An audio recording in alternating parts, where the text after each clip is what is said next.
The old woman gently tugged at the skin on her hand, and in an instant, a hole appeared in her skin. She crooked her finger, and surprisingly, the blood vessels and meridians being pulled turned out to be strands of wool. Then, the old woman Saturday on the sofa. A friendly reminder, the movie is rather bizarre and it is strongly recommended that you and your hapless friend to watch it together. Soon, the old woman was completely swallowed up by the sofa. It turned out that this house could eat people, but 3 days ago, the old woman was still a young teenager who had just moved in. With the expectant eyes of the previous tenant, the old lady, Xiao Mei, signed the cheap contract. As soon as the old lady saw this, she immediately picked up her luggage and ran away. Although Xiao Mei was puzzled, with a place to live, she immediately started to tidy up the room full of anticipation. However, strange things soon happened. The wall that had just been painted white turned black in the blink of an eye, and the fresh fruits that she had just bought rotted instantly. Even the lace cushion that she had thrown away began to reappear out of thin air on its way out. In short, no matter how much she tidied up the house, it would return to its original state. Even more terrifying was that when the exhausted Xiao Mei woke up from a nap, she found that she had aged 30 years. Sensing that something was very wrong, Xiao Mei immediately found the building manager to quit, but she was told that she couldn't leave until she found a new tenant. The contract clearly stated so. When the building manager heard this, he took out a magnifying glass. Goodness gracious, this was truly the devil of contracts. Xiao Mei didn't give up.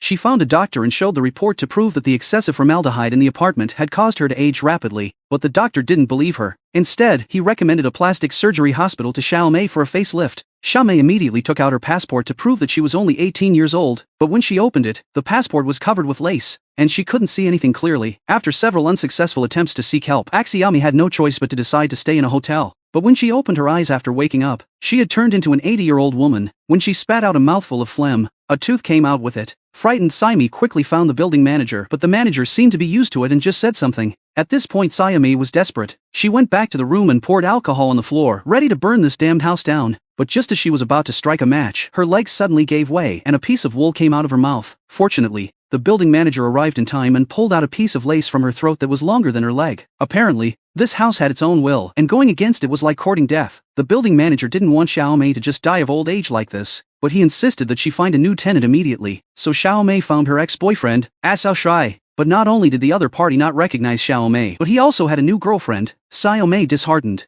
went home and prepared to just wait for death. But at that moment, the house kindly sent some food. Of course Xiao Mei didn't accept it, and the kindness of this house was actually just an illusion.